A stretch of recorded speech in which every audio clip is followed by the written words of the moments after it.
So students, let us start with another new class for the topic Fundamentals of Partnership. Fundamentals of partnership के topic में काफ़ी सारी theory हम लोगों ने अभी तक कवर कर ली है. एक बार फिर से छोटा सा एक रीकैप कर लेते हैं इन सभी थ्योरी टॉपिक्स का एंड फिर हम जो आज के न्यू टॉपिक्स हैं उसके साथ में कंटिन्यू करेंगे. तो जहाँ तक पार्टनरशिप की बात है, हमने स्टार्ट किया था कि why do we need a partnership.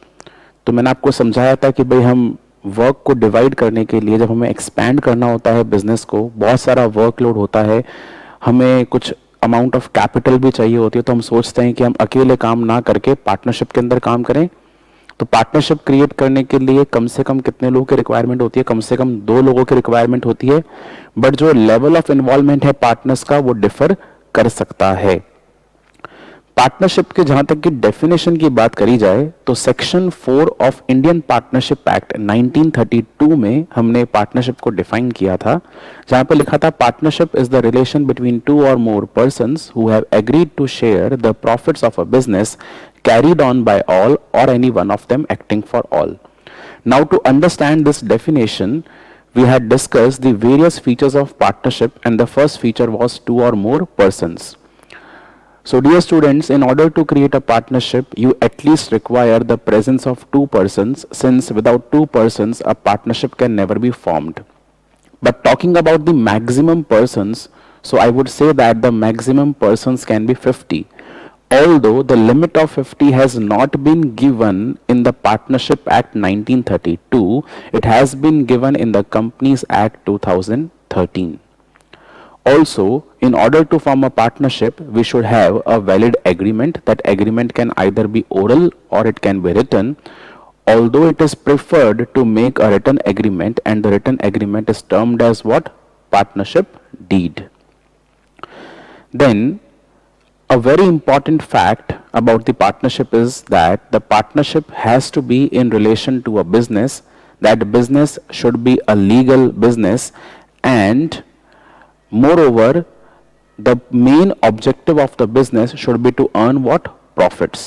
So if there is a profit motive, there is a business, and you are earning what? And you are earning profits in a legal business, then it can be termed as a partnership. If you own something jointly, if you own a property jointly, that won't be termed as partnership. The next feature over here was sharing of profits. So all the partners of a partnership firm must share the profits compulsorily. However, the sharing of losses was not necessary. And regarding that particular point, we had discussed the case of a minor, that we can admit a minor as a partner into the business, although minor is not allowed to be admitted according to the Contract Act. However, the Partnership Act allows the minor to become a partner only if all the partners give the consent regarding his admission. Moreover, the minor partner will only get the benefits, he will not share the losses. On attaining the majority, that is 18 years of age, minor is given an option either to continue with the firm or to quit the firm, but he should communicate his decision via a public notice within the 6th month of attaining his majority. Right? After that, we came to know that the partnership business is a mutual agency. So what does mutual agency imply? It implies that the business of partnership can be carried on by all or any one of them acting for all. It means that if there are 3 partners, so any 2 partners can run the business, any single partner can run the business, or they can jointly run the business. So there is no harm, there is no problem if one of the partner is staying at home and is doing nothing about the partnership work. The only essential requirement to form a partnership is that there should be 2 persons and all the persons must share the profits. So even if a partner is sharing profits but is not contributing to the regular work of partnership, he would still be termed as a partner, and this contract is still a partnership contract. Right? तो जो business है उसको सब लोग मिलकर भी चला सकते हैं, उसको अलग अलग भी चला सकते हैं। ये जरूरी नहीं है कि अगर कोई पार्टनर बिजनेस में काम नहीं करता है, केवल उसने कैपिटल लगा रखी है और वो प्रॉफिट का शेयर भी लेता है बट काम कुछ भी नहीं करता, तो भी वो पार्टनर माना जाएगा। इसी को हम लोग क्या बोलते हैं, म्यूचुअल एजेंसी। और म्यूचुअल एजेंसी की वजह से जितने भी पार्टनर्स हमारी फर्म में होते हैं वो पार्टनरशिप फर्म के क्या होते हैं, एजेंट्स होते हैं। यानी वो अपने एक्ट से किसी और पर्सन को बाउंड कर सकते हैं, यानी कि किसी और पर्सन को जिम्मेदार बना सकते हैं, बट प्रोवाइडेड वो जो एक्ट है वो कैसा होना चाहिए, बिजनेस के लिए एक वैलिड एक्ट होना चाहिए, इंटेंशन फ्रॉड का नहीं होना चाहिए। So after the features of partnership, it is clear that all the terms in the definition have been covered up. So after this, we came to the topic of partnership deed. जो partnership का agreement है वो return भी हो सकता है और oral भी हो सकता है। अगर रिटर्न फॉर्म में एग्रीमेंट किया गया है बच्चों तो उसको हम क्या बोलते हैं, पार्टनरशिप डीड। पार्टनरशिप डीड का अल्टरनेटिव नेम क्या था, आर्टिकल्स ऑफ पार्टनरशिप। और इस डीड के अंदर आपको क्या मिलेंगे, इस डीड के अंदर आपको टर्म्स एंड कंडीशंस मिलेगी जो रूल कर रही है हमारी पार्टनरशिप फर्म को। हम क्या क्या टर्म्स एंड कंडीशन इसमें डाल सकते हैं बच्चों, आप लोग कोई सी भी टर्म्स एंड कंडीशन इसमें डाल सकते हो। जिस पॉइंट पर आपको ऐसा लगता है कि इस पर्टिकुलर पॉइंट पर आगे जाके कुछ भी डिस्प्यूट हो सकता है, तो उस पॉइंट को हम कहां पे इंक्लूड कर सकते हैं, अपनी डीड में इंक्लूड कर सकते हैं। क्या डीड बनाने के वाकई में कुछ फायदे हैं, तो डीड को बनाने के बहुत सारे बेनिफिट्स हैं, क्योंकि जितने भी पार्टनर्स के बीच में राइट्स एंड ऑब्लिगेशंस हैं वो हम इस डीड के थ्रू रेगुलेट कर सकते हैं। डीड की हेल्प से मिसअंडरस्टैंडिंग्स जो हैं वो अवॉइड हो जाती हैं, और डीड की हेल्प से अगर कोई डिस्प्यूट अराइज हो सकता है तो हम डीड को रेफर करके उसको क्विकली रिजॉल्व कर सकते हैं। मोर ओवर जो डीड है वो आपके कोर्ट ऑफ लॉ में एज एन एविडेंस भी शो किया जा सकता है। बेनिफिट्स के बाद में एक बहुत बहुत इंपॉर्टेंट टॉपिक आया था कि अगर हमारे पास पार्टनरशिप डीड नहीं है तो फिर हम क्या करेंगे। बच्चों अगर पार्टनरशिप डीड नहीं है इसका मतलब आपके पास में क्या है, ओरल एग्रीमेंट है, और ओरल एग्रीमेंट की वैलिडिटी एज सच लॉ में नहीं है। मतलब कब नहीं है, जब डिस्प्यूट अराइज होंगे। तो जब डिस्प्यूट अराइज होंगे पार्टनर्स के बीच में तो कोर्ट ने एक जनरल सेट ऑफ रूल्स दे रखे हैं। यानी कोर्ट ऐसा बोलता है कि अगर आपके पास में डीड नहीं है, हमारे पास में आने की जरूरत ही नहीं है, आप फालतू हमारा टाइम खराब ना करें। क्योंकि कोर्ट को केस रिसॉल्व करने के लिए क्या चाहिए, प्रूफ चाहिए, एविडेंस चाहिए। अगर एविडेंस नहीं है तो कोर्ट में आपको जाने की जरूरत नहीं है। इन डिस्प्यूट्स को आप सिंपली इस तरह से रिजॉल्व कर सकते हैं कि अगर डिस्प्यूट प्रॉफिट शेयरिंग रेशियो का है तो प्रॉफिट शेयरिंग रेशियो क्या रहेगा, इक्वल रहेगा। इंटरेस्ट ऑन कैपिटल किसी भी पार्टनर को पे नहीं किया जाएगा। In the same way interest on drawing किसी पार्टनर से चार्ज नहीं किया जाएगा। अगर कोई पार्टनर अपनी फर्म के अंदर एक्स्ट्रा मेहनत करता है, एक्स्ट्रा एफर्ट्स करता है, उसको उसके काम के बदले कोई भी सैलरी, बोनस या कमीशन नहीं पे करा जाएगा।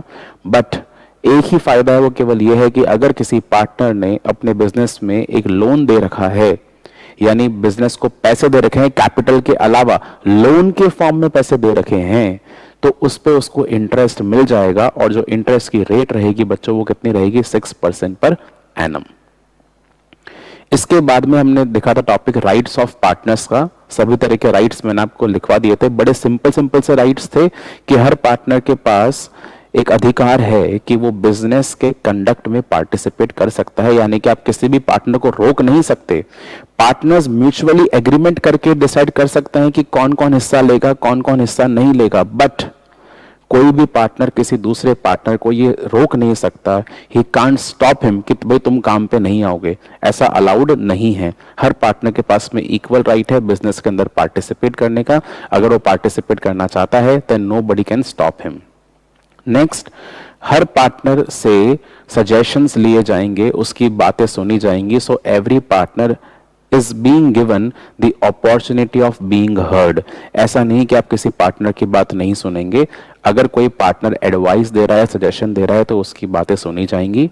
हर पार्टनर के पास में फ्री एक्सेस होगा बुक्स ऑफ अकाउंट्स का, रिकॉर्ड्स का। हम उसको रिकॉर्ड्स दिखाने से मना नहीं कर सकते।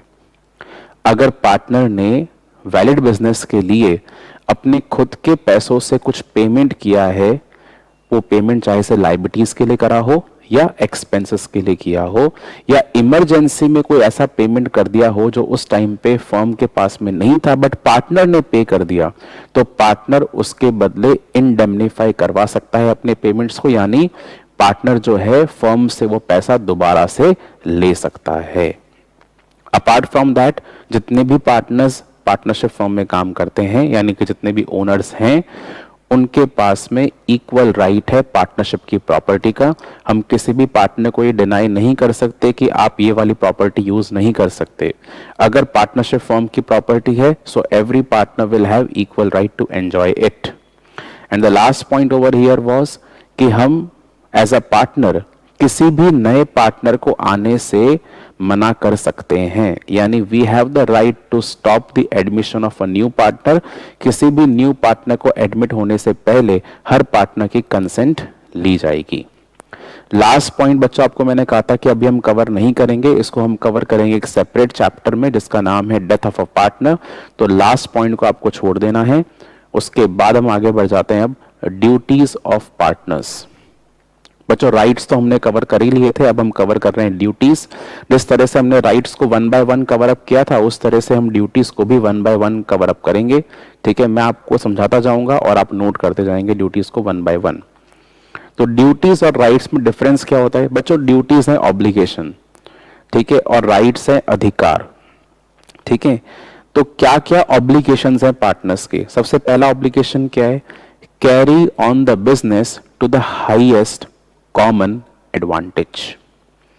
ऐसा लिखा हुआ है कि जो पार्टनर्स हैं वो जब भी पार्टनरशिप के बिजनेस को कैरी ऑन करेंगे तो पार्टनरशिप के एडवांटेज के लिए करना है। ऐसा नहीं कि आप उसमें अपना खुद का पर्सनल प्रॉफिट ढूंढ रहे हो। अगर आपने कोई भी ऐसा काम करा जिससे केवल आपको पर्सनल प्रॉफिट हो रहा है बट पार्टनरशिप को फायदा नहीं होता, तो यह चीज गलत है और इस तरह के प्रॉफिट्स का आपको रीइंबर्समेंट करना पड़ेगा फर्म को। यानी आप खुद का फायदा पहुंचाने के लिए फर्म को नुकसान नहीं पहुंचा सकते हैं। ठीक है, यानी हमें जो भी काम करना है, जो भी डिसीजन लेना है, वो फर्म के बेनिफिट के लिए लेना है, खुद के बेनिफिट के लिए नहीं लेना। बात समझ में आ रही है? नोट करेंगे फर्स्ट ड्यूटी, हेडिंग लिखेंगे आप कॉपीज के अंदर duties of partners, and first point लिखना है carry on the business to the highest common advantage.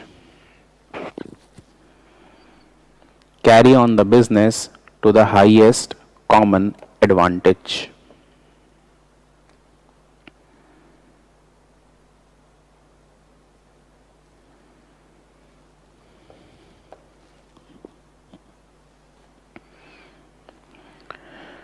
अच्छा, अगला पॉइंट देखेंगे क्या लिखा है? Just and faithful to each other. जितने भी पार्टनर्स हैं वो आपस में इक्वल डिसीजंस लेंगे, ठीक है, इक्वल इंपॉर्टेंस देंगे सबको, and they will be faithful या trustworthy to each other. कहने का मतलब ये हुआ कि कोई भी पार्टनर किसी दूसरे पार्टनर से कुछ छुपाएगा नहीं। अगर किसी पार्टनर को किसी वर्क की स्पेशल जिम्मेदारी दे रखी है तो अपना वर्क फेथफुली करेगा और जितने भी फैक्ट्स हैं वो सारे के सारे पार्टनर बाकी पार्टनर्स को प्रेजेंट करेगा। जैसे मैंने आपको पिछली क्लास में एग्जांपल दिया था कि भाई अगर ए बी सी 3 पार्टनर्स हैं, जितने भी परचेज के ऑर्डर्स है उसकी जिम्मेदारी ए की है और बी और सी के बाकी कामों की जिम्मेदारी है, तो सभी पार्टनर्स अपने काम फेथफुली करेंगे और सबको इक्वल मौका दिया जाएगा पार्टिसिपेट करने का, एंड सभी पार्टनर्स जो हैं वो अपने फैक्ट्स को डिस्क्लोज करेंगे कि उन्होंने क्या काम करा, किस तरह से करा। कोई भी चीज छुपाई नहीं जाएगी, यानी ट्रस्ट रहना चाहिए, डिस्ट्रस्ट नहीं होना चाहिए। ठीक है, लिखेंगे second point, just and faithful to each other.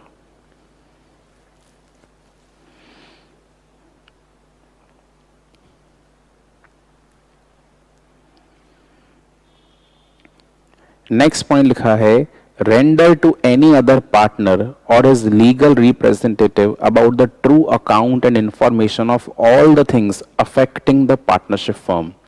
वैसे तो हमने ये वाला पॉइंट जो सेकंड पॉइंट के अंदर ही कवर कर लिया। लिखा हुआ है कि जो पार्टनर्स होते हैं वो किसी दूसरे पार्टनर को गलत इंफॉर्मेशन नहीं देंगे। ठीक है, हर पार्टनर जो है वो अपने दूसरे सामने वाले पार्टनर को सही इंफॉर्मेशन देगा, गलत इंफॉर्मेशन नहीं देगा। हर तरह की इंफॉर्मेशन डिस्क्लोज करनी पड़ेगी जो पार्टनरशिप फर्म को अफेक्ट करती है।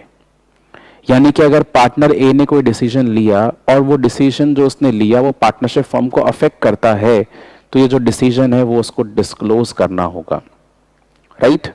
तो सिंपल सा पॉइंट है, इसको अपन अब यहाँ पे जो है अलग से नोट नहीं कर रहे, क्योंकि हम ये मानते हुए चल रहे हैं कि पॉइंट नंबर 2 के अंदर ये वाला पॉइंट ऑलरेडी कवर हो चुका है। Next point, compensate the firm for any damages caused because of partners fraud or willful neglect in the conduct of business of the firm। अब देखो ये वाला पॉइंट कवर अप हो गया। आपको याद है हम एक पॉइंट पढ़ रहे थे ऊपर बार बार कि अगर पार्टनर ने रीजनेबली एक्ट करा तभी म्यूचुअल एजेंसी का फंडा वैलिड है। बट अगर पार्टनर का इंटेंशन फ्रॉड का होता है और वो फ्रॉड के इंटेंशन से कुछ काम करता है, तो इस काम को वैलिड नहीं माना जाएगा और इस केस के अंदर पार्टनर को फर्म को कॉम्पनसेट करना पड़ेगा। यानी कि अगर पार्टनर ने फर्म के लिए कुछ काम करा बट उस काम के पीछे उसका इंटेंशन फ्रॉड का था, उसने नेग्लिजेंस से काम करा, फेथफुली काम नहीं करा, तो ऐसे में फर्म को जो भी नुकसान हुआ है उस नुकसान का कॉम्पनसेशन पार्टनर को देना पड़ेगा अपनी फर्म को। ठीक है, बड़ा इंपॉर्टेंट पॉइंट है, नोट करेंगे इस पॉइंट को। जो यहां पे पॉइंट नंबर 4 है वो आपके लिए पॉइंट नंबर 3 बन जाएगा। Compensate the firm for any damages, compensate the firm for any damages caused because of a partner's fraud, or willful neglect in the conduct of the business of the firm। यानी जो भी business का conduct है वो faithfully होना चाहिए, bye trust होना चाहिए। अगर आपने कोई नुकसान पहुंचाया अपने फ्रॉड के इंटेंशन से, तो वो नुकसान आपको खुद भुगतना होगा और फर्म को फिर से पैसा लौटाना पड़ेगा।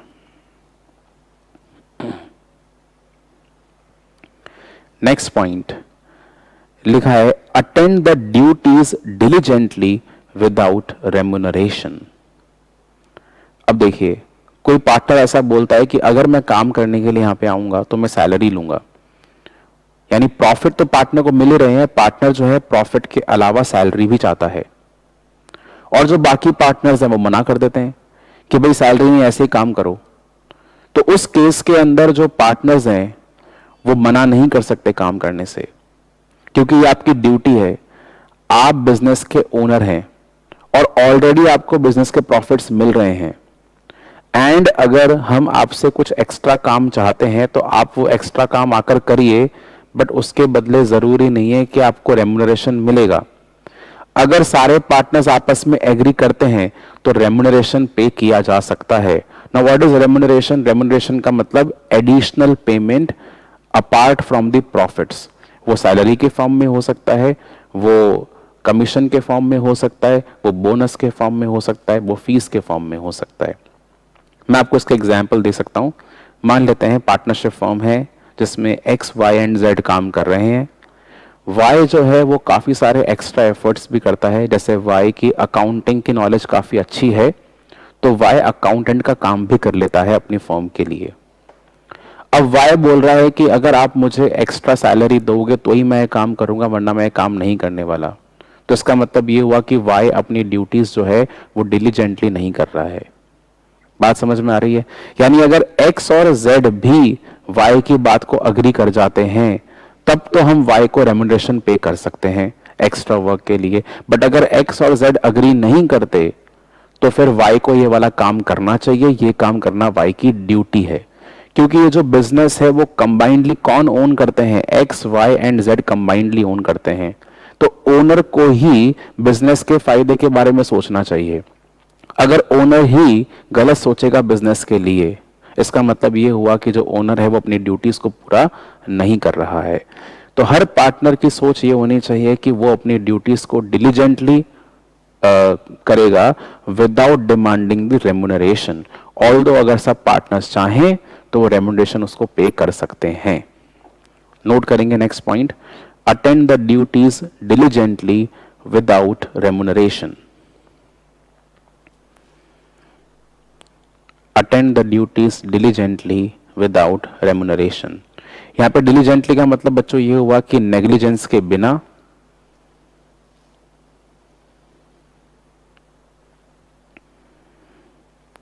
नेक्स्ट पॉइंट काफी इंपॉर्टेंट है, bound to account for profit and refund it to the firm if he derives any profit for himself for any transaction of the firm or from the use of property or business connection of the firm or the firm's name। बच्चों देखो ढंग से पढ़ना क्या लिखा हुआ है।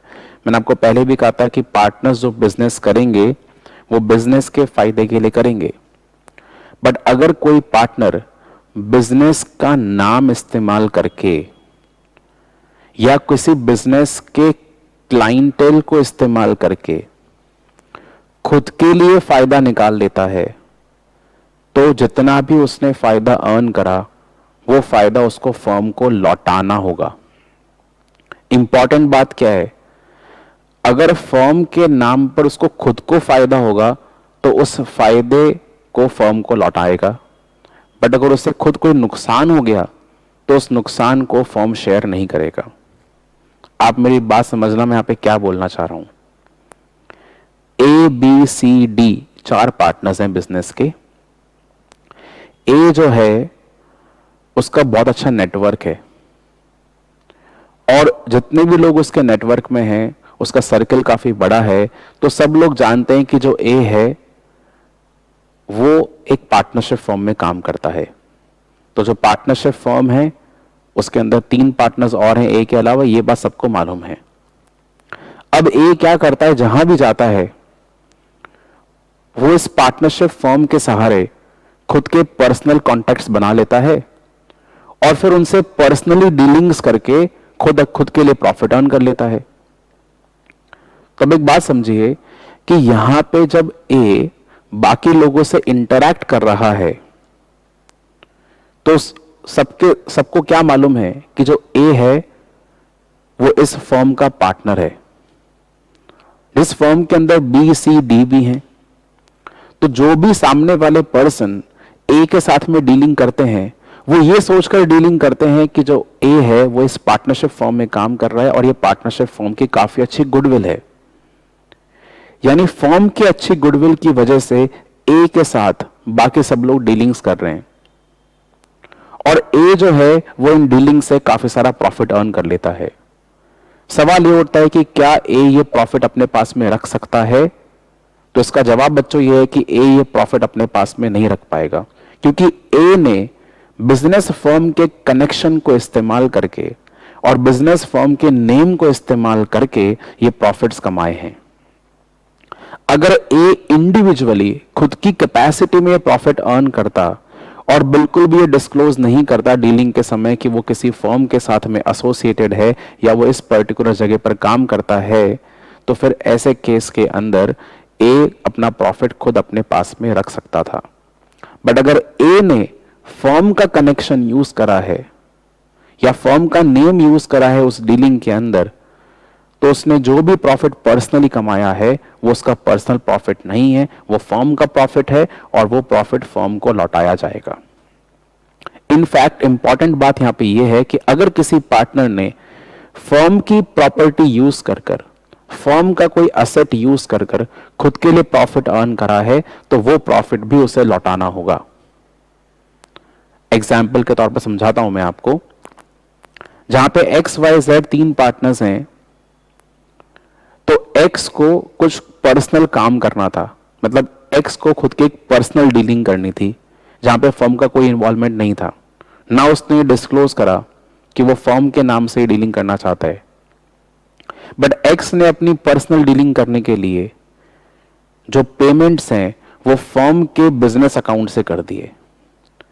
यानी एक्स ने अपने पर्सनल डीलिंग्स के लिए पेमेंट कहां से कर दिए, फर्म के बिजनेस के अकाउंट से कर दिए। इसका मतलब एक्स ने क्या यूज करा, एक्स ने फर्म का प्रॉपर्टी यूज कर लिया, एक्स ने फर्म का असेट यूज कर लिया। तो इस ट्रांजैक्शन से जो भी प्रॉफिट होगा वो फर्म को बिलोंग करेगा, एक्स को बिलोंग नहीं करेगा। यानी हमें क्या समझ में आ रहा है, ना तो हमें फर्म की प्रॉपर्टी यूज करनी, ना हमें फर्म का असेट यूज करना, ना हमें फर्म का नेम यूज करना, और ना ही हमें फर्म का कनेक्शन यूज करना है। किसके लिए यूज नहीं कर सकते, अपनी खुद के पर्सनल वर्क के लिए यूज नहीं कर सकते। अगर आपने ऐसा यूज किया पर्सनल वर्क के लिए, अगर इन चीजों को यूज करा और अगर आपने उससे कुछ प्रॉफिट कमा लिया, तो वो प्रॉफिट फर्म का माना जाएगा और प्रॉफिट आपका नहीं माना जाएगा। बट अगर आपको कुछ लॉस हुआ तो वो लॉस तो आपको झेलना है, लॉस फर्म नहीं झेलेगी। क्यों फर्म लॉस नहीं झेलेगी, क्योंकि आपने नेग्लिजेंस दिखाया अपनी ड्यूटीज के अंदर, ठीक है ना। आपने फर्म के नेम से खुद प्रॉफिट कमाना चाहा था, आपको प्रॉफिट नहीं मिला, आपको लॉस हो गया, तो लॉस आपको खुद बियर करना पड़ेगा। बट उल्टी बात यह है कि अगर आपको प्रॉफिट हो गया तो प्रॉफिट किसको लौटाना पड़ेगा, फर्म को लौटाना पड़ेगा। स्टार मार्क करके इस ड्यूटी को लिखेंगे, बड़ी इंपॉर्टेंट ड्यूटी है। Bound to account for the profit, bound to account for the profit. Bound का मतलब होता है रिस्पॉन्सिबल ठहराना। Bound to account for the profit and refund it to the firm, and refund it to the firm if he derives any profit, if he derives any profit for himself, for any transaction of the firm, if he derives any profit for himself for any transaction of the firm, or from the use of property, or from the use of property or business connection of the firm, or from the use of property or business connection of the firm, or the firm's name, or the firm's name. तो अगर ऐसे किसी भी case में partner कुछ personal profit earn करता है तो प्रॉफिट पार्टनर का नहीं माना जाएगा और पार्टनर को प्रॉफिट जो है फर्म को फिर से लौटाना होगा।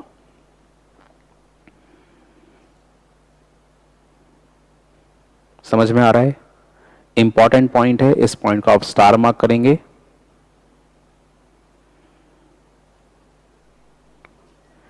नेक्स्ट देखिए, pay to the firm all the profits made in the business if such partner carries on a business of the same nature as the firm and competes with that of the firm। ये भी एक अच्छा point है, ध्यान देंगे इस point का मतलब क्या है। ए, बी एंड सी फर्म के 3 पार्टनर्स हैं, इनका बिजनेस है आइसक्रीम्स बनाने का, आइसक्रीम मैन्युफैक्चर करने का और आइसक्रीम को सेल करने का बिजनेस है। क्योंकि ए, बी एंड सी काफी लंबे समय से ये काम कर रहे हैं इस पार्टनरशिप फर्म के अंदर, तो ए के दिमाग में एक आइडिया आया कि यार मैं यहाँ पे काम कर करके इतना कुछ सीख गया, क्यों ना मैं अपना खुद का भी एक आइसक्रीम पार्लर स्टार्ट कर लूं। और ए ने अपनी पार्टनरशिप फर्म के बिजनेस एरिया के थोड़ी सी दूर एक अपना खुद का पर्सनल पार्लर भी ओपन कर लिया और वहां पे भी वो आइसक्रीम बेचने वाला काम ही करता है, यानी वहां पे भी वो आइसक्रीम मैन्युफैक्चर करता है और आइसक्रीम को सेल करता है। इसका मतलब अब ए के 2 अलग अलग बिजनेस हैं, एक तो खुद का पर्सनल बिजनेस है और एक वो बिजनेस है जहां पे वो बी और सी के साथ में एज अ पार्टनर काम कर रहा है, और दोनों ही बिजनेस का नेचर क्या है, आइसक्रीम बेचना।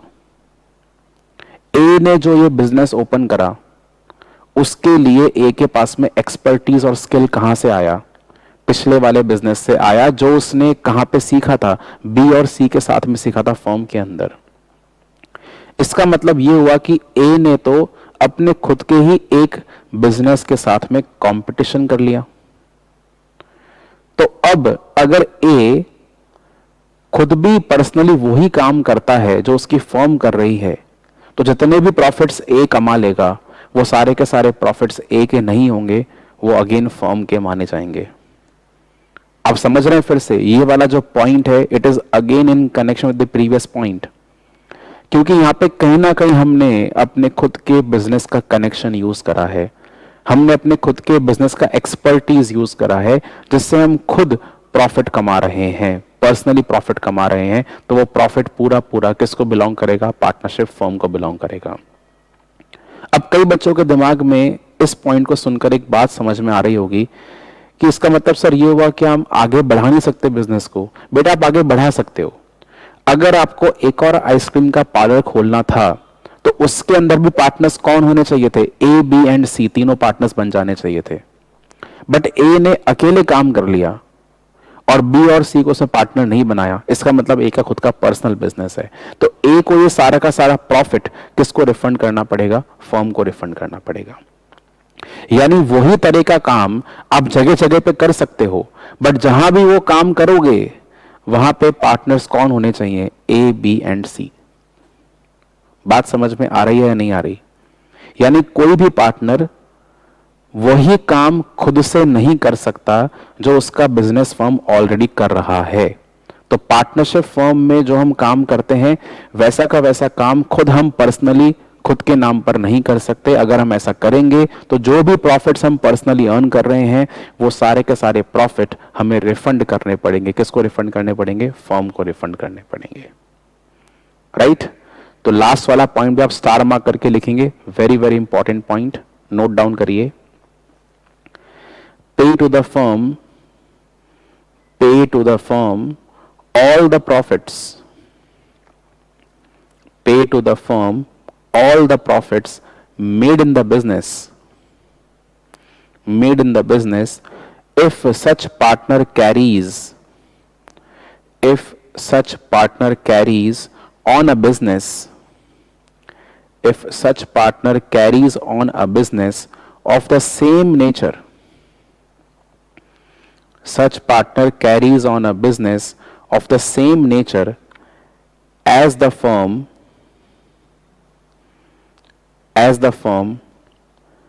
and competes with it, and competes with it, यानी बिजनेस के साथ में ही कंपटीशन कर रहा है, and competes with it। तो ये बात समझ में आ गई? एक बार आप लोग सब क्विक रीडिंग लगा लो इन ड्यूटीज की, उसके बाद में हम क्वेश्चन स्टार्ट करेंगे। जो हमारा बच्चों थ्योरी का बेस है वो भी कंप्लीट हो चुका है इस चैप्टर का। अब हम अपने क्वेश्चंस करने के लिए तैयार हैं, एंड देखना आपको बड़ा मजा आएगा अब, क्योंकि जो भी हम क्वेश्चन अब सॉल्व करेंगे वो सब इन कॉन्सेप्ट्स के ऊपर बेस्ड होंगे। एंड अब आपको इसकी जो इंपॉर्टेंस है थ्योरी की वो समझ में आएगी कि हमने इतनी सारी थ्योरी क्यों कवर अप करी थी। So take a quick reading of the duties and then we will start with the question session.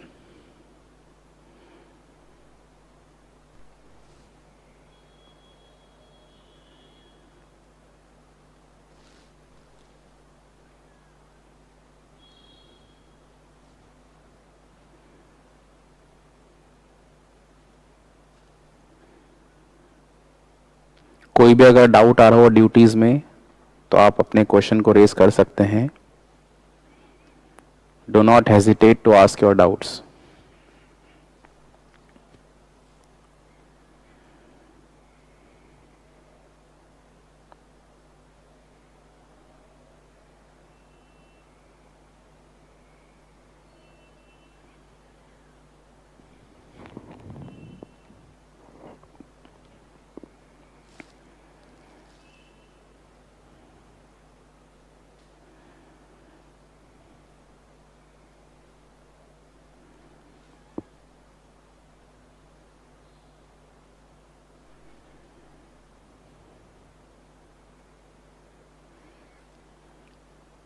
चलिए, पढ़ लिया सबने, आगे बढ़ते हैं अब। एंड बच्चों अब हम क्योंकि अपने क्वेश्चन को स्टार्ट करने वाले हैं तो आपको रिक्वायरमेंट होगी हमारी बुक्स की, और बुक्स जो हैं वो आप सब तक पहुंच चुकी हैं। तो आपको मॉड्यूल नंबर 1 ओपन करना है जिसका टाइटल है फाइनेंशियल अकाउंटिंग।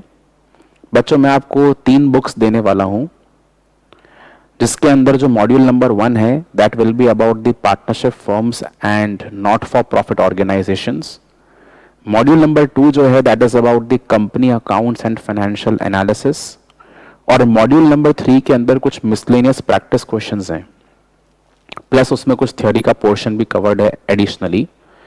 तो ये 3 मॉड्यूल्स मैं आपको देने वाला हूं जिसके थ्रू अपनी प्रैक्टिस करेंगे अकाउंटेंसी की। इन मॉड्यूल के बारे में कुछ समझा दूं मैं आपको। मैंने आपको 3 कॉपीज बनाने के लिए कहा था, राइट? जो कॉपी अभी आपके सामने है that is what, that is your theory copy. इस थ्योरी कॉपी के अंदर केवल आपको क्या करना है, केवल आपको अपने नोट्स लिखने हैं। जितने भी थ्योरी के नोट्स हैं, फॉर्मूलेज हैं, वो सब आपको कवर अप करने हैं इस कॉपी के अंदर।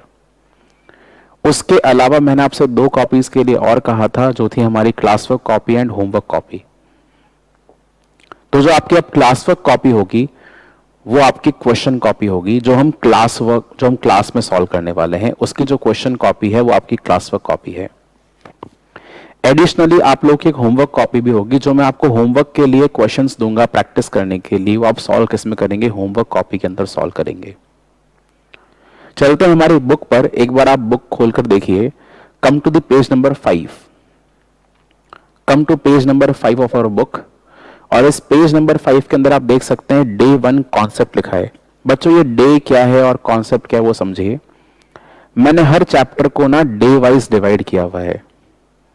आपके पास अगर मेरी बुक अभी अवेलेबल है आप देख सकते हैं, मैंने हर चैप्टर को डे वाइज डिवाइड किया हुआ है, जिससे आपको ये मालूम चले कि ये जो चैप्टर है वो कितने डेज में फिनिश होगा, द क्वेश्चन पार्ट।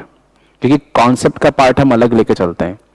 जैसे अगर आप फंडामेंटल्स की बात करें तो पिछली 2 क्लासेस से तो हम केवल एक कॉन्सेप्ट ही पढ़े जा रहे हैं। अब कॉन्सेप्ट क्लास खत्म होने के बाद में जो हमारा क्वेश्चंस का पार्ट है वो स्टार्ट हो रहा है। तो आपको ये मालूम चल जाएगा कि जो हमारा क्वेश्चन पार्ट है वो टोटल कितने डेज का है। वो सब डे वाइज जो कैलकुलेशन है इसमें ऑलरेडी करी हुई है। हर डे के आपको यहाँ पे 2 सेक्शन दिखने वाले हैं।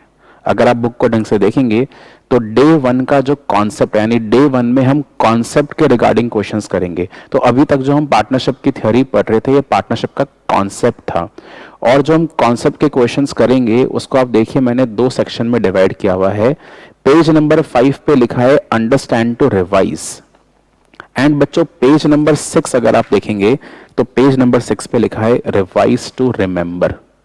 अब इसका मतलब क्या हुआ, जो आपका अंडरस्टैंड टू रिवाइज का पोर्शन है that is your class work portion, और जो रिवाइज टू रिमेंबर है that is your homework portion. ऐसे आप क्वेश्चंस के डे 2 पर आइए।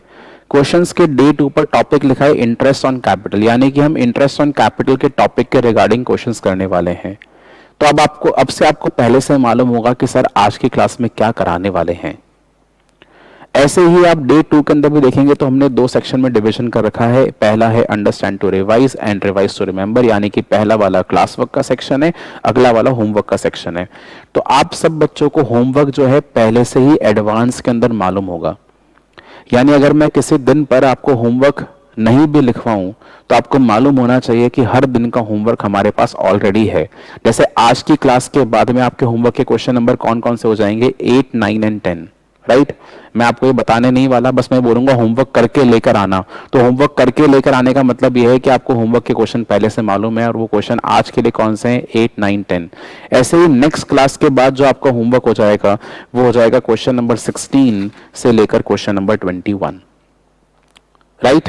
तो हर दिन का क्लास वर्क होमवर्क आपको पहले से मालूम है। ऐसे ही हमने आप देखेंगे इस पूरे चैप्टर को डे वाइज डिवाइड करा हुआ है। So you can come to page number 31 of this book. Page number 31 of this book. Page number 31 पर जाकर ये जो फर्स्ट चैप्टर है वो खत्म हो गया, एंड आप क्वेश्चंस की काउंटिंग देखिए। द क्वेश्चन काउंट इज 142, यानी मैंने यहाँ पे बहुत सारे क्वेश्चन इंक्लूड करे हुए हैं। हमें इससे ज्यादा प्रैक्टिस की रिक्वायरमेंट नहीं है। अगर आप केवल ये भी कर लेंगे तो ये मोर देन सफिशिएंट है। उसके अलावा मैंने आपको बोला ही है कि जो मॉड्यूल नंबर 3 है वो एक्सक्लूसिवली एडिशनल बुक है प्रैक्टिस के लिए, तो वहां पे भी आपको इस चैप्टर के और क्वेश्चन मिल जाएंगे। आई थिंक इतने सारे क्वेश्चंस करने के बाद में आपको किसी और क्वेश्चन को करने की रिक्वायरमेंट नहीं होनी चाहिए, ठीक है? अपार्ट फ्रॉम दिस मैंने बिल्कुल बुक के एंड में, मतलब पार्टनरशिप के टॉपिक का जो है यहाँ पे बेसिक्स का जो पार्ट है उसके एंड होने के बाद में मैंने यहाँ पे MCQs भी आपको दे दिए हैं, यानी कि ऑब्जेक्टिव क्वेश्चन भी दे देती हैं। मैं आपको दिखा देता हूं एक बार ऑब्जेक्टिव क्वेश्चंस भी। You can flip to page number 162। Page number 162 आप निकाल सकते हैं। पेज नंबर 162 से आप देखिए यहां पे हमारे ऑब्जेक्टिव क्वेश्चन स्टार्ट हो चुके हैं पार्टनरशिप के, एंड इसके अंदर भी मैंने टॉपिक वाइज डिवीजन कर रखा है। The first topic is fundamentals of partnership. कुछ पेजेस को अगर आप फ्लिप करेंगे तो ये जो फर्स्ट टॉपिक है that is ending eight question number 119। Question number 119 पे ये हमारा फर्स्ट टॉपिक एंड हो रहा है। It is on page number 172। यानी अब आप देखिए 142 क्वेश्चंस तो आपके पास में हो गए कंप्लीट बड़े वाले questions plus concept based questions, and 119 आपके पास में ऑब्जेक्टिव क्वेश्चंस एडिशनली हो गए, जिसके अंदर आपके ट्रू एंड फॉल्स भी कवर हो गए, आपके वन वर्ड वाले क्वेश्चंस भी कवर हो गए, MCQs भी कवर हो गए, फिल इन द ब्लैंक्स भी कवर हो गए। इतनी सारी प्रैक्टिस एक चैप्टर के लिए करने के बाद में ऐसे कम चांसेस होते हैं कि आपका कॉन्सेप्ट शायद क्लियर नहीं हो। डेफिनेटली क्लियर हो जाएगा, बट आपको रेगुलरली मेहनत करनी पड़ेगी और होमवर्क के लिए बहुत सिंसियर रहना होगा। क्योंकि अब देखिए होमवर्क आपको हर दिन का पहले से मालूम है, तो होमवर्क नहीं करना ऐसा कभी भी नहीं होना चाहिए। होमवर्क हमेशा करके लेकर आना है, ठीक है ना। आप मुझे कभी भी ये बहाना नहीं मारेंगे सर हमने होमवर्क नहीं किया। अगर आप होमवर्क नहीं करेंगे आपको बहुत नुकसान होगा, क्योंकि हर दिन जब मैं अगली क्लास लूंगा, जब नेक्स्ट क्लास हमारी होगी, तो हमारा पहला काम होगा to discuss the homework. Homework discussion करने के बाद ही हम अपने नेक्स्ट सेशन पर कंटिन्यू कर सकते हैं। और अगर आप होमवर्क नहीं करेंगे तो आपका होमवर्क इकट्ठा होता जाएगा और बाद में शायद आपको मौका नहीं मिलेगा कि आप सारा का सारा होमवर्क इकट्ठा कर पाएं। So be sincere with the homework session, ठीक है। स्टार्ट करते हैं अब अपने डे 1 के क्वेश्चंस को, ठीक है। वैसे तो इस चैप्टर का डे 3 है आज, बट हमारे लिए क्वेश्चंस का डे 1 है। तो जो मैंने डे वाइज काउंटिंग आपको दे रखी है वो क्वेश्चंस के अकॉर्डिंग है। कॉन्सेप्ट अलग चलता है, क्वेश्चंस अलग चलते हैं, ठीक है। सो डे 1 के क्वेश्चंस चल रहे हैं। आपको क्लास वर्क कॉपी अपनी यूज करनी है। अब थियोरी कॉपी को बंद कर दीजिए, साइड में रख दीजिए उसको। थियोरी कॉपी में अभी कुछ नहीं लिखना जब तक मैं आपको ये नहीं बोलूं कि थियोरी कॉपी निकालो। अब आप थियोरी कॉपी में कुछ नहीं लिखेंगे, अभी आपको सब कुछ कहां पे लिखना है, अपनी क्वेश्चंस वाली कॉपी में लिखना है। ऑल दो थियोरी कॉपी आपके पास हर क्लास के अंदर प्रेजेंट होनी चाहिए। जब भी अकाउंट्स की क्लास होगी थियोरी कॉपी तो आपको कैरी करनी ही है। प्रैक्टिकली आपको तीनों कॉपीज कैरी करनी है। होमवर्क कॉपी इसलिए कैरी करोगे हर दिन क्योंकि मैं आपको प्रीवियस डे वाला होमवर्क नेक्स्ट क्लास में चेक कराऊंगा। क्लास वर्क कॉपी इसलिए चाहिए क्योंकि हम हर दिन आपसे क्वेश्चन सॉल्व करेंगे, तो आपका क्लास वर्क कॉपी होनी चाहिए। और थ्योरी कॉपी क्यों चाहिए? क्योंकि जब हम क्लास वर्क के क्वेश्चंस को सॉल्व करेंगे तो मैं आपको बार बार रेफरेंस दूंगा कि देखो बेटा हमने थ्योरी कॉपी में ये लिखा था। और जब आगे कुछ और टॉपिक्स आएंगे तो मैं आपको उन टॉपिक्स के बारे में थ्योरी जो है वो इसी कॉपी में लिखवाने वाला हूं। तो प्रैक्टिकली आपको तीनों कॉपीज लेकर आनी है, कोई सी भी कॉपी अपने घर पर नहीं छोड़नी, ठीक है। स्टार्ट करते हैं डे 1 के क्वेश्चन से। अपनी क्लास वर्क की क्वेश्चन कॉपी में आप लिख देंगे डे 1, हेडिंग लिख डालो फंडामेंटल्स ऑफ पार्टनरशिप।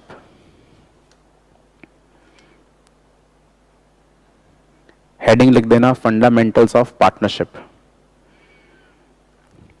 तो डे 1 का क्वेश्चन नंबर 1, बेटा क्वेश्चन पढ़ते हैं क्या लिखा है। Wise, cook and Bond decided to set up a charitable dispensary in the locality inhabited by low income group. Is it a partnership?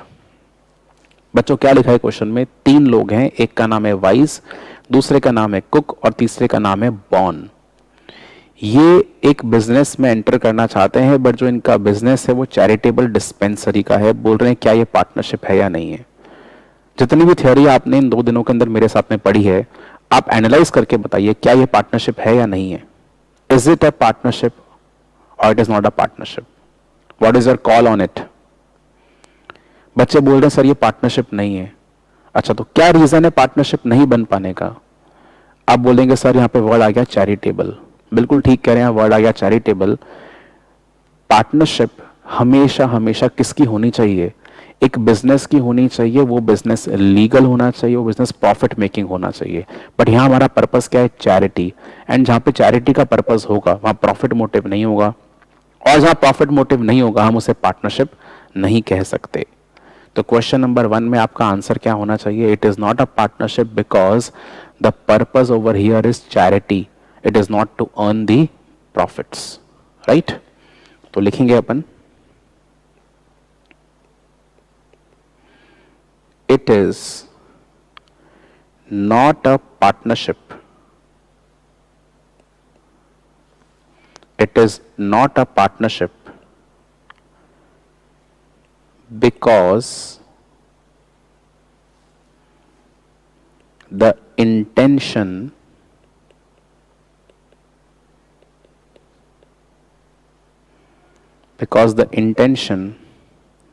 of Wise, Cook and Bond, because the intention of Wise, Cook and Bond is not to earn profits, but to promote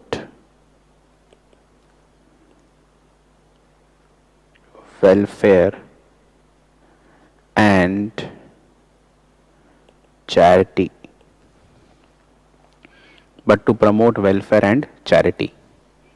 तो बच्चों इस reason की वजह से ये partnership नहीं है। क्या आपको ये पॉइंट समझ में आ रहा है? ठीक है, क्वेश्चन नंबर 2 देखिए अब। Rizvi, Chavo, Fleming and Lion are partners in a firm without any written agreement. बच्चों इनके बीच में कोई रिटन एग्रीमेंट नहीं है, इसका मतलब इनके बीच में क्या है? ओरल एग्रीमेंट है। कहने का मतलब इनके बीच पार्टनरशिप डीड नहीं है। Rizvi has contributed ₹5 lakh more towards capital on which he claims interest at 6% per annum. Chavo and Fleming agreed to it, but Lyon opposed it, arguing that the partnership deed is absent. Should interest be paid to Rizvi? बच्चों पहले तो ये समझो कि जो भी हमने theory topics cover करे हैं उसमें से कौन से टॉपिक में से एक क्वेश्चन है। तो अगर आप थियरी कॉपी अपनी खोलेंगे, there was a topic known as rules applicable in absence of partnership deed. जब पार्टनरशिप डीड हमारे सामने नहीं होती तो कौन कौन से रूल्स अप्लाई होते हैं, उस टॉपिक से ये क्वेश्चन आपसे पूछा गया है। पार्टनरशिप डीड नहीं है, आपको क्या लगता है इंटरेस्ट हमें पे करना चाहिए या नहीं करना चाहिए? आप यहां पे क्वेश्चन के सेंटिमेंट पर मत जाइए। मतलब हो सकता है कि आपको ये क्वेश्चन पढ़कर बहुत दया आ रही हो रिजवी के ऊपर। क्वेश्चन में ऐसा लिखा हुआ है कि रिजवी ने बाकी सभी पार्टनर्स के कंपैरिजन में 5 लाख रुपए एक्स्ट्रा कैपिटल लगा रखी है, जिस पे रिजवी ने क्या डिमांड करा? 6% इंटरेस्ट। अगर आप सेंटिमेंट्स को देखेंगे, अगर आप सिंपैथेटिक हो जाएंगे तो आप सोचेंगे अरे यार बेचारे को इंटरेस्ट मिलना चाहिए। बट बेटा पढ़ाई के अंदर, लॉ के अंदर सेंटिमेंट से काम नहीं चलता, रूल से काम चलता है। रूल्स क्या हैं? अगर डीड नहीं है तो क्या इंटरेस्ट पे किया जाएगा या नहीं किया जाएगा? The answer is no, interest नहीं पे किया जाएगा। यहाँ पे आप लिखेंगे कि रिजवी को इंटरेस्ट नहीं मिलेगा बिकॉज डीड क्या है? एब्सेंट है। लिखेंगे answer, Rizvi shall not get any interest on capital because the deed is absent. Because the deed is absent. तो क्योंकि डीड नहीं है इसलिए इंटरेस्ट ऑन कैपिटल पे नहीं होगा। क्वेश्चन नंबर 3, जैनर एंड विद्या आर पार्टनर्स। जैनर was authorise to buy goods for the firm. देखिए ऐसा हमने केस डिस्कस भी करा था एक। जैनर और विद्या यहाँ पे दो पार्टनर्स हैं और विद्या और जैनर ने आपस में ये डिसाइड करा कि जितने भी गुड्स फर्म के लिए खरीदे जाएंगे वो जैनर परचेज करेगी. Jenner placed an order of rupees 10 lakh with a supplier who offered 15% commission to her. Jenner ने रुपीज 10 लाख का ऑर्डर प्लेस करा जिसने उसे 15% कमीशन दिया. Jenner took away the commission and charged rupees 10 lakh to the firm, said as a remedy. कितनी चालाक है Jenner. Jenner ने 10 लाख रुपए का ऑर्डर प्लेस करा, उस पे 15% का कमीशन मिल गया. तो इसका मतलब ये हुआ कि जैनर ने खुद ने कितने पैसे कमा लिए इस ऑर्डर से. 1,50,000 रुपीज कमा लिए.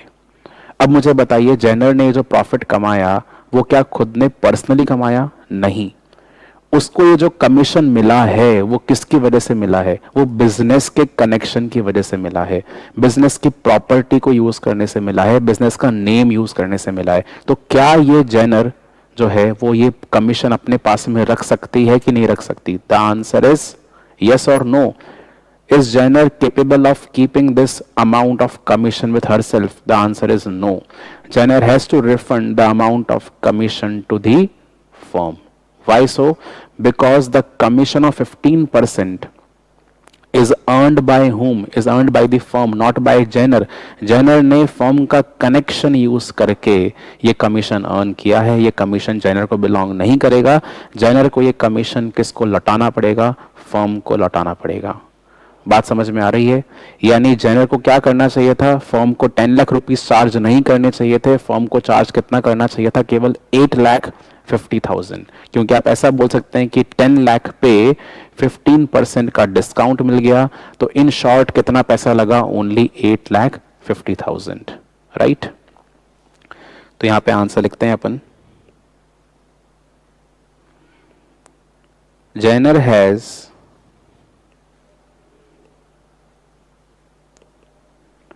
received the commission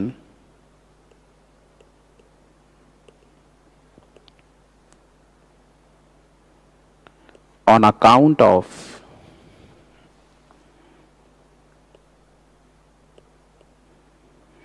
a business connection on account of a business connection of the partnership firm, on account of business connection of the partnership firm. Full stop.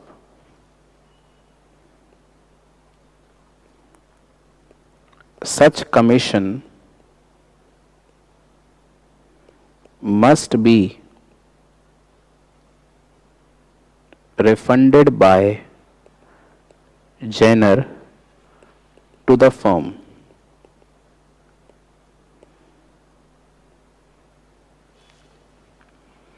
Such commission must be refunded by Jainer to the firm. Full stop. So, Jainer has wrongly charged rupees 10 lakh to the firm.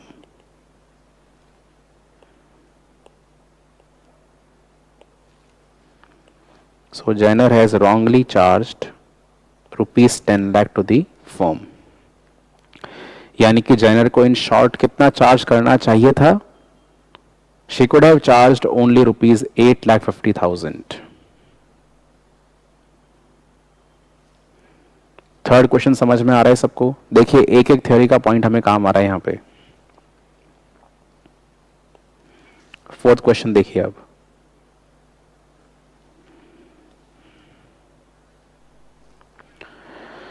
Narayan and Shiv are partners while going to New York on a business tour. Business tour से New York गए हैं, देखना दोनों. Narayan used rupees 2 lakh from firm's bank account in a casino at Las Vegas and won rupees 3 lakh. Later on, Narayan returned rupees 2 lakh to the firm. Shiv objects to it. Is Shiv correct? Give reason. Again अगर कई बच्चे अब यहाँ पे sentiments पर जाएंगे sympathy पर जाएंगे तो बोलेंगे नारायण ने बिल्कुल ठीक किया। और मैं यहाँ पे आपको ये बोलूंगा बच्चों, नारायण ने बहुत गलत किया, क्योंकि नारायण और शिव दोनों बिजनेस टूर पे थे, न्यूयॉर्क घूमने के लिए गए, न्यूयॉर्क में लास वेगस में चले गए। सबका ड्रीम डेस्टिनेशन होता है लास वेगस, सबसे बड़ा कसिनो है वहां पे, सबसे बड़ा कसिनो हब है। वहां पे नारायण ने कसिनो में गेम्स खेलने के लिए फर्म के 2 लाख रुपए यूज करें। बच्चों ध्यान रहे, फर्म की प्रॉपर्टी यूज करी है, कितने रुपए? 2 लाख रुपए। और उससे प्रॉफिट कितना कमा लिया? 3 लाख रुपए। तो आप मुझे बताइए, जो प्रॉफिट है वो किसको बिलोंग करेगा? नारायण को बिलोंग करेगा या फर्म को बिलोंग करेगा? ध्यान रहे, जो प्रॉफिट कमाया है वो किससे कमाया है? वो प्रॉफिट कमाया है फर्म की प्रॉपर्टी से। आप अगर ड्यूटीज आप पढ़ेंगे तो ड्यूटीज के अंदर मैंने आपको ये वाला पॉइंट स्टार मार्क करवाया था कि अगर कोई भी पार्टनर बिजनेस के कनेक्शन से, बिजनेस की प्रॉपर्टी से, बिजनेस के फर्म नेम से अगर कोई प्रॉफिट अर्न करता है तो वो प्रॉफिट उसको बिलोंग नहीं करता, वो प्रॉफिट उसे रिफंड करना पड़ेगा फर्म को। यानी यहाँ पे नारायण ने जो 2 लाख रुपए विड्रॉ करे वो तो उसको रिफंड करने ही थे, बट साथ में जो उसने 3 लाख का प्रॉफिट अर्न करा वो भी उसको रिफंड करना पड़ेगा। यानी कुल मिलाकर नारायण को फर्म को कितने रुपए लौटाने चाहिए थे? 5 लाख रुपए। नारायण ने कितने लौटाए? 2 लाख रुपए। नारायण ने गलती यहां पे करी है और शिव का जो ऑब्जेक्शन है वो बिल्कुल ठीक है। बात समझ में आ रही है? लिखते हैं आंसर को। Shiv is correct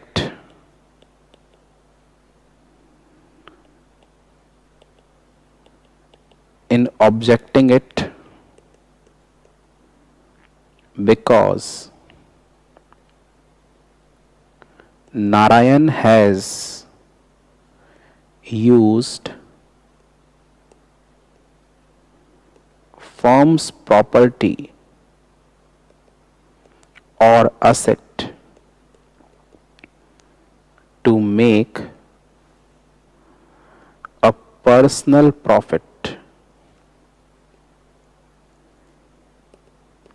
to make a personal profit, full stop. Narayan must refund rupees 5 lakh to the firm.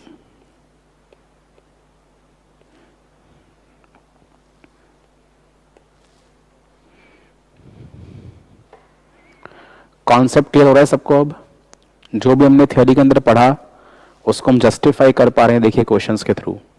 इसीलिए थ्योरी पढ़ना इतना इंपॉर्टेंट था। क्वेश्चन नंबर 5 देखेंगे अब सब बच्चे। Aarush and Diljit are equal partners and they have contributed equal capitals. As per partnership deed, no interest is allowed on capital and no interest is charged on drawings. बेटा आपने deed यहाँ पे बना दी है। अब जब डीड बनाई और डीड में कोई चीज मना हो गई मतलब कि वैलिड है वो, यानी अगर आपने डीड में कुछ भी लिख दिया तो वो चीज ट्रू हो जाती है। अब आप उसको ऑब्जेक्ट नहीं कर सकते। तो डीड में क्या लिखा हुआ है कि इंटरेस्ट ऑन कैपिटल और इंटरेस्ट ऑन ड्रॉइंग नहीं दिया जाएगा। Firm borrowed rupees 10 lakh from a bank at 15% per annum. Firm ने 10 लाख रुपए 15% की रेट से एक बैंक से बोरो कर रखे हैं। पार्टनर से बोरो नहीं करे फर्म ने, किससे बोरो करें? बैंक से बोरो करें। At the same time Diljit withdrew rupees 2 lakh from the firm for his personal use. और उसी समय पर दिलजीत ने भी 2 लाख रुपए विड्रॉ कर लिए अपने पर्सनल यूज के लिए। बच्चों जब भी कोई बिजनेस का ओनर पर्सनल यूज के लिए बिजनेस से पैसा निकालता है उसको अपन क्या बोल देते हैं? उसको हम बोलते हैं ड्रॉइंग्स। यानी दिलजीत ने यहाँ पे 2 लाख रुपए की ड्रॉइंग्स की हैं। Arush is of the opinion that the firm should charge interest on Diljit's drawing at the same rate which is being paid by the firm on its borrowings. Diljit opposed it on the ground that the partnership deed does not provide for it, hence no interest could be charged on drawings. Is Arush correct? Give a reason. देखिए अब आरुष और दिलजीत की firm है, इन दोनों ने आपस में ही decide किया था कि हम कभी भी इंटरेस्ट ऑन कैपिटल अलाउ नहीं करेंगे, हम कभी भी इंटरेस्ट ऑन ड्राइंग्स चार्ज नहीं करेंगे। जब इन लोगों ने आपस में डिसीजन ले लिया और डीड बनाकर साइन कर दिया, इसका मतलब वो डीड क्या है, वैलिड है। अब हुआ ये कि इनकी फर्म ने बैंक से एक लोन लिया और उस लोन पर बैंक को हम कितना इंटरेस्ट दे रहे हैं, 15% पर एनम की रेट से इंटरेस्ट दे रहे हैं। फिर दिलजीत ने फर्म से कुछ रुपए उठा लिए in the name of drawings. अब आरुष ये बोल रहा है कि भाई दिलजीत, तुझे फर्म को इंटरेस्ट देना पड़ेगा, और वो इसके पीछे बहाना क्या दे रहा है कि बोले देख, अपनी फर्म ने भी कितना पैसा उठाया, 10 लाख रुपए उठाए थे। कहां से उठाए थे, बैंक से। तो क्या अपनी फर्म इंटरेस्ट पे नहीं कर रही क्या, 15%? किसको पे कर रही है, बैंक को। तो एक काम कर, तूने फर्म से कितना पैसा उठाया, 2 लाख रुपए उठाए, तो तू भी क्या करेगा, फर्म को इंटरेस्ट पे करेगा। कितनी रेट से, 15% की रेट से। दिलजीत अलिया वो ये बोल रहा है कि यार मैं इंटरेस्ट नहीं दूंगा। बोले क्यों नहीं देगा इंटरेस्ट, क्योंकि डीड में हमने मना किया था इंटरेस्ट के बारे में। आपको क्या लगता है, सेंटिमेंट पे मत जाइए, रूल्स पर जाइए। क्या लगता है, आरुष यहां पे सही है या दिलजीत यहां पे सही है? सोचकर बताइए, करेक्ट कौन है, आरुष या दिलजीत? सब बच्चे बोल रहे हैं सर दिलजीत सही है। बिल्कुल यहां पे दिलजीत करेक्ट है, आरुष गलत है। क्योंकि डीड एक वैलिड एग्रीमेंट है। जब डीड में हमने आपस में डिसाइड कर लिया कि इंटरेस्ट ऑन कैपिटल या इंटरेस्ट ऑन ड्राइंग पे नहीं होगा, तो आपको उसी बात को फॉलो करना है, राइट। तो यहां पे अब देखिए मिसअंडरस्टैंडिंग हो गई ना, तो डीड का फायदा क्या हुआ, मिसअंडरस्टैंडिंग होते ही हम डीड को रेफर करके अपने डिस्प्यूट को रिजॉल्व कर सकते हैं, राइट। तो इस ये जो यहाँ पे दिक्कत हुई है, कंफ्यूजन जो हुआ है, इसको हम इजीली क्लियर अप कर पाएंगे केवल इतनी सी बात समझाकर कि भाई देखो, अगर डीड में इंटरेस्ट के बारे में नहीं लिखा हुआ है तो हमें इंटरेस्ट चार्ज नहीं करना। तो यहां पे हम क्या लिखेंगे, Aarush is wrong because the deed has clearly stated that interest on drawings shall not be charged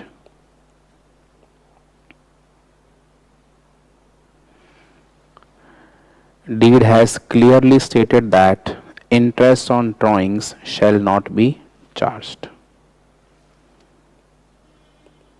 Diljit shall not pay interest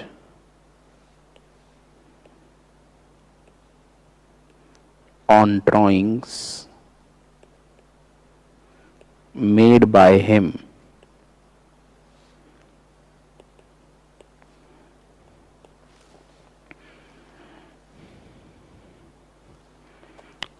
बेटा, समझ में आ रहा है सबको? Let us come to question number 6. Amber, Beyonce and Claire are partners in a firm. Claire recovers rupees 50,000 from an old customer of the firm which were treated bad debts by the firm and takes away that amount with her. Claire does not inform Amber and Beyonce about this recovery. Can Claire do so? बेटा ध्यान दीजिए, question में क्या लिखा है। Amber, Beyoncé and क्लेरे 3 partners हैं। हमने duties के अंदर पढ़ा था कि सभी पार्टनर्स को अपना काम डिलीजेंटली करना चाहिए, फेथफुली करना चाहिए और हर पार्टनर को ट्रू इंफॉर्मेशन डिस्क्लोज करनी चाहिए। क्या ऐसी बातें आपने पढ़ी थी? ठीक है। अब यहां पे क्या हुआ, जरा ध्यान दीजिए। हमारी फर्म का एक पुराना कस्टमर है जो हमें 50,000 रुपीज देने वाला था, बट वो 50,000 रुपीज बैड डेट्स हो चुके थे, बट अब वो पैसा लौट कर आ गया। तो किसी पर्टिकुलर दिन पर ऐसा हुआ होगा कि एम्बर और बियॉन्स जो हैं वो दोनों ही फर्म में नहीं होंगे और केवल जो क्लेयर है वो फर्म के अंदर मौजूद थी। वो कस्टमर लौट कर आया और उसने बोला कि देखो, मुझे तुम्हारी फर्म को 50,000 रुपए देने थे, ये 50,000 रुपए ले लीजिए। जैसे ही उस कस्टमर ने फर्म को 50,000 रुपए दिए, मतलब क्लेरे को 50,000 रुपए दिए, तो ये 50,000 किसको बिलोंग करते हैं, क्लेरे को या फर्म को? ये 50,000 बिलोंग करते हैं फर्म को। ऐसा क्यों? क्योंकि बिजनेस कनेक्शन किसका है? फर्म का है। बट क्लेरे ने ये जो प्रॉफिट है, ये जो 50,000 रुपए हैं, वो किसके पास में रख लिए? खुद के पास में रख लिए। पहली गलती तो क्या करी कि उसने फर्म की प्रॉपर्टी खुद यूज कर ली, फर्म के कनेक्शन से खुद फायदा उठा लिया। उसने दूसरी गलती क्या करी? उसने एम्बर और बियॉन्स को बताया भी नहीं कि ऐसी रिकवरी हुई है, यानी उसने अपना काम फेथफुली भी नहीं करा, उसने डिस्ट्रस्ट से काम किया। सवाल ये उठता है, क्या क्लेरे ऐसा काम कर सकती है? तो क्लेरे ऐसा नहीं कर सकती, क्योंकि क्लेरे को अपना काम फेथफुली करना चाहिए।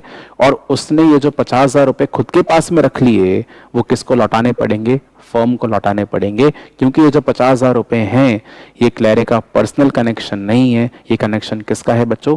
बिजनेस का कनेक्शन है। राइट? लिखते हैं,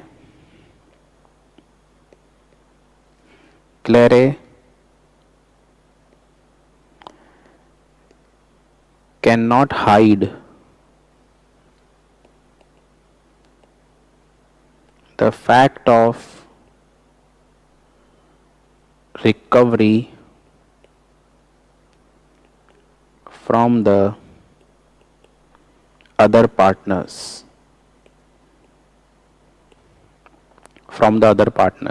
full stop.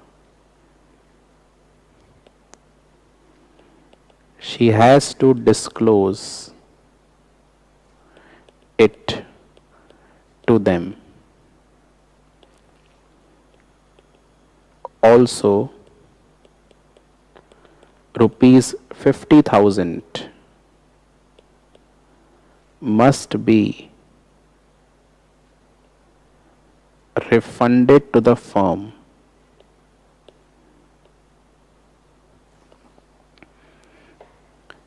because it is firm's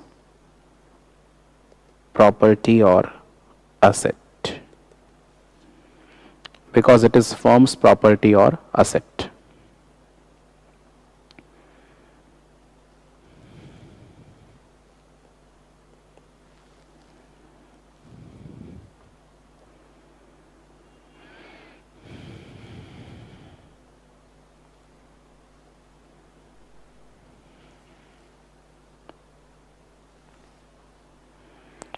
हाँ जी, समझ में आ गया?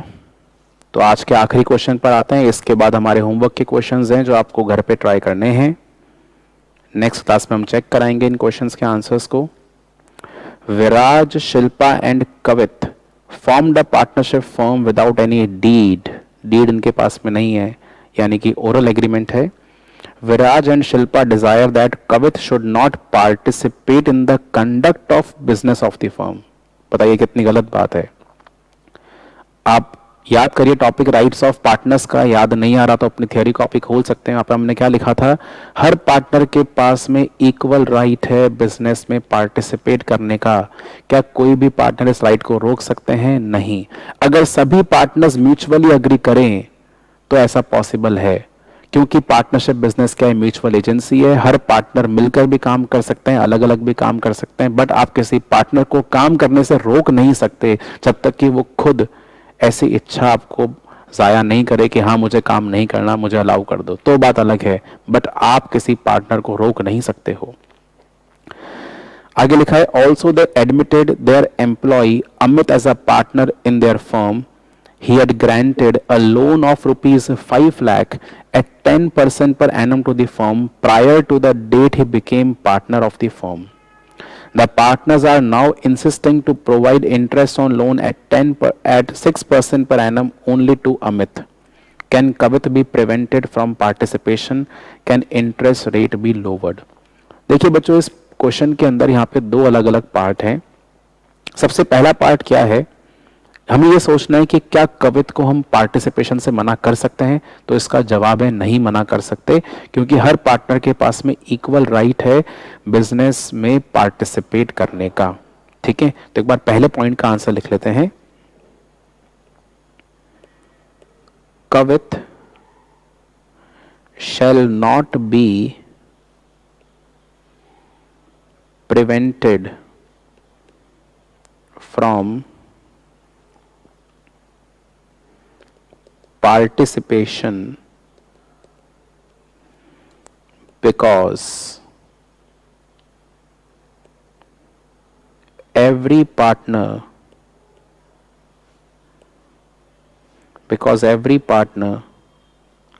has a right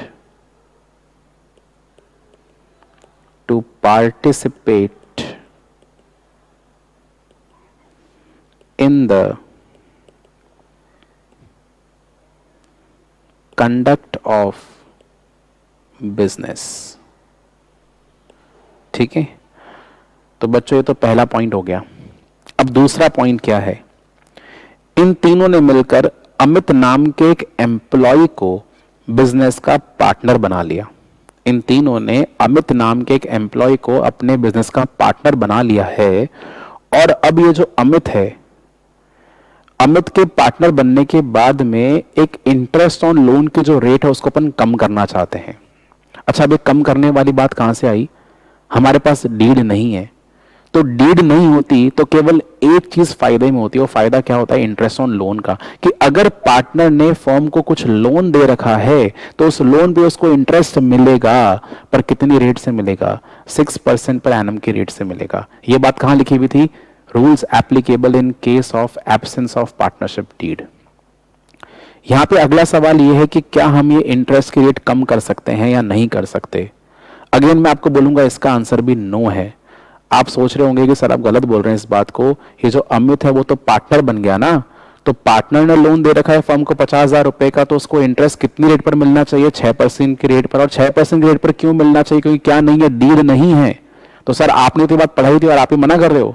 बेटा मैं इसलिए मना कर रहा हूं क्योंकि आप प्रैक्टिकली सोचिए, अमित ने फर्म को ये लोन कब दिया था? अमित ने फर्म को ये लोन कब दिया था? जब अमित फर्म के लिए क्या था? एम्प्लॉय था. बात समझ में आ रही है? अमित फर्म के लिए तब क्या था? एम्प्लॉय था. तब उसने लोन दिया था. अब अमित क्या बन गया? पार्टनर बन गया. तो क्या आप उस पुराने लोन की भी इंटरेस्ट रेट को कम कर सकते हो? क्या नहीं कर सकते, क्योंकि फर्म ने लोन कब लिया था? जब अमित क्या था? अमित था एम्प्लॉय. राइट. अब अमित क्या बन चुका है? पार्टनर. पार्टनर बनने के बाद में अगर अमित एडिशनली कोई फर्म को लोन देता है तो उस पे रेट ऑफ इंटरेस्ट क्या रहेगा? 6% पर एनम रहेगा. बट यहां पे जो अमित ने लोन दिया था वो कब का लोन है? एम्प्लॉय. जब वो एम्प्लॉय था तब का लोन है. तो उस पे तो आपको इंटरेस्ट कितना पे करना पड़ेगा? 10% पर एनम की रेट से ही पे करना पड़ेगा. आप 6% पर एनम से पे नहीं कर सकते. ठीक है, आई होप आपको ये बात समझ में आ गई है. लिख लेते हैं अपन.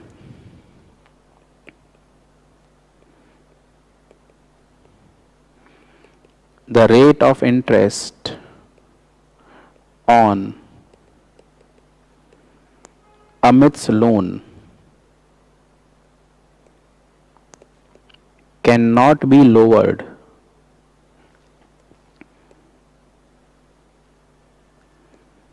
because the loan was granted at the time when Amit was an employee. When Amit was an employee. Point clear हो गया? तो डे 1 के बच्चों हमने सारे क्वेश्चंस फिनिश कर लिए. कोई भी अगर डाउट आपके दिमाग में आ रहा हो आप अपने डाउट्स को रेज कर सकते हैं. मोर ओवर आज का हमारा सेशन यहीं पे एंड हो गया. जो भी होमवर्क के क्वेश्चंस हैं आपको करके लेकर आने हैं. हम चेक करेंगे नेक्स्ट क्लास में और कंटिन्यू करेंगे एक नए टॉपिक के साथ में.